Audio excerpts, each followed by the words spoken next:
Aku tak cakap kerajaan sekarang tau, tapi mana-mana kerajaan lah, di setiap garis masa, di setiap negara, di setiap universe, tak kira kerajaan mana pun.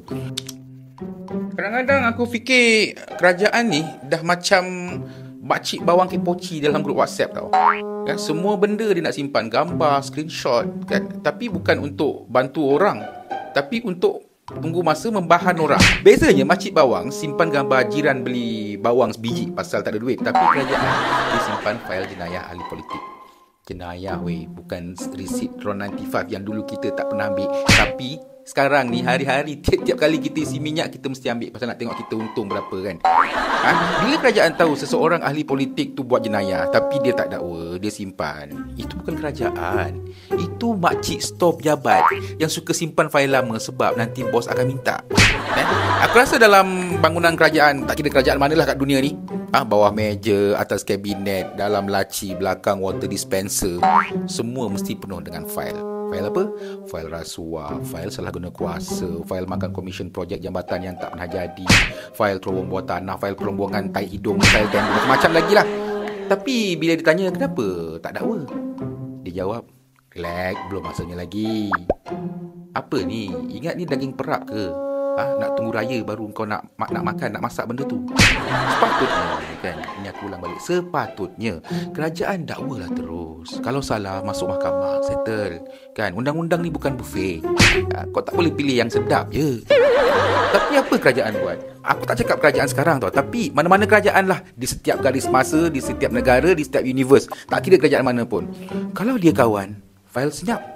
Fail tu tidur lebih lena daripada aku masa balik kampung tidur bawah kipas dekat dalam bilik aku tu. Dulu kat suasana kampung lah kan. Kalau dia lawan, fail tu tiba-tiba je muncul macam Harimau Jadian. Headline besar, fail salah laku zaman Mesopotamia ditemui semula. Kalau macam ni, bukan siasatan namanya kawan. Ni namanya blackmail. Blackmail halal politik namanya. Kau bayangkan macam ni lah Kau dekat sebuah kondominium, ada seorang guard ni. Guard ni jaga CCTV 24 jam. Satu hari dia nampak seorang penghuni ni buat salah kecil lah. Pecahkan kereta orang ke, curi kasut ke, ataupun bawa balik perempuan lain masa bini tak ada ke kan? Semuanya jelas lah nampak kat rakaman tu. Tapi guard tu tak report, tak bagi pada management, tak ambil tindakan apa-apa pun. Dia simpan rakaman tu, masuk dalam pendrive, masuk dalam laci dekat, dia simpan lah senang cerita kan. Sampai satu hari guard tu jumpa orang dalam CCTV tu untuk pinjam duit. Bos, pinjam duit sikit bos. Kalau orang tu tolong dia, bagi dia duit, rakaman terus senyap, tak ada apa jadi, macam tak pernah wujud. Tapi kalau orang tu atau penghuni tu buat keras kepala, tak bagi dia pinjam duit, guard tu terus cakap, kau jangan buat hang aku ada rakaman kau tau. CCTV tu kau ingat siapa jaga? Aku jaga tau. Nak aku tunjuk dekat bini kau ke yang kau bawa 5 orang perempuan sekaligus masuk rumah? Mau tak dibaginya duit kat guard tu, siap package tak payah bayar lagi. Betul tak? Rakaman CCTV tu sepatutnya untuk keselamatan semua orang, tapi dia guna untuk kawal orang lain supaya ikut cakap dia. Dan bila guard macam ni wujud, kau rasa apa akan jadi pada kondominium tu? Penjenayah makin berani, yang baik jadi takut, sistem rosak, penghuni hilang kepercayaan, dan guard tu sendiri jadi raja kat kawasan tu. Itulah kerajaan bila simpan fail jenayah ahli politik.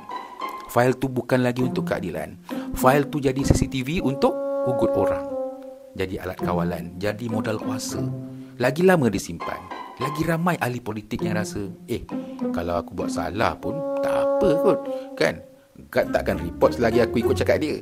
Dan bila itu berlaku, rasuah bukan saja hidup di situ, tapi dia beranak, bercucu, berkoloni dan membiak dalam pentadbiran negara kita.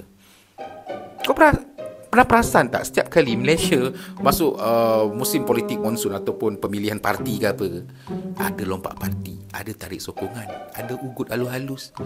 Tiba-tiba keluar berita, kes lama diteliti semula kan, bukti lama muncul kembali, SPRM buka kertas siasatan kes 7 tahun lepas. Aku tanya kau, Fahil tu buat apa 7 tahun lepas? Bercuti? Duduk genting main judi? Bila orang tu sokong kerajaan, kes jadi pekak. Senang je, tekan butang mute je, settle. Bila orang tu lawan kerajaan, kes jadi macam lipas terkejut. Bukan merayap, dia siap terbang serata media sosial. Inilah undang-undang.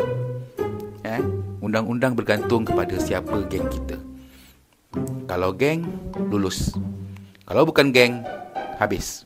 Dan bila kerajaan simpan fail jenayah ahli politik, jenayah itu tak mati. Dia akan beranak, seperti saya kata tadilah. Okay, berkampung dalam parlimen tu. Bila ahli politik nampak member dia buat salah tapi selamat, sebab dia geng kerajaan, apa dia fikir? Weh, bestnya, selagi aku sokong PM, aku kebal. Kan? Dan dari situlah bermulanya pesta. Rasuah makin berleluasa. Salah guna kuasa makin sedap. Kan? Projek makin gaib. Kontrak makin pelik. Siapa buat salah, dialah yang kaya. Semuanya under immunity. Dan bila kerajaan bergantung pada orang yang ada fail jenayah untuk kekal berkuasa, kau nak expect apa? Pada masa tu, kualiti kerajaan tu dah sama macam tahap sleeper hotel. Nampak cantik, tapi nipis. Tapak licin, senang jatuh. Teruk. Dan benda ni sangat membimbangkan. Sebab kerajaan dipenuhi dengan orang yang rasa kebal selagi dia jadi pak turun. Bahaya. Bila kerajaan simpan jenayah untuk kepentingan politik, itu bukan saja salah. Itu ketamakan berlesen namanya. Dia makan institusi daripada dalam. PDRM tak dihormati, Mahkamah hilang kredibiliti, SPRM jadi punching bag orang ramai, jadi bagian punching bag rakyat. Rakyat hilang kepercayaan. Negara yang selamat ni ialah negara yang ada jenayah terus hukum. Negara yang rosak pula ialah negara yang hanya hukum jenayah, yang tak sokong kerajaan. Jadi kalau kau tanya aku, elok ke kerajaan tahu kes jenayah ahli politik tapi dia simpan? Jawapan aku, tak elok, tak bermaruah.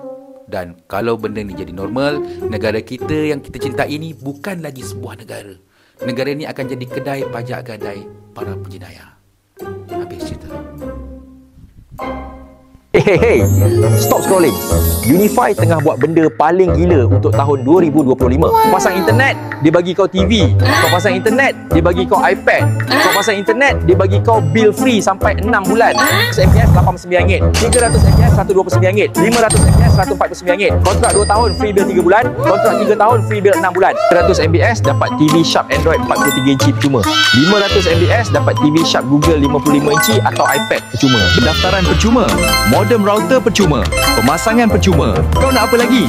Internet 24 jam laju macam roket. Tapi port terhad. Kau lambat, menangis tengok jiran tonton Netflix dekat TV free dia. Klik link ni sekarang sebelum aku ambil TV kau. Baik korang tekan link. Penat aku bercakap sampai berubah muka dengan suara aku.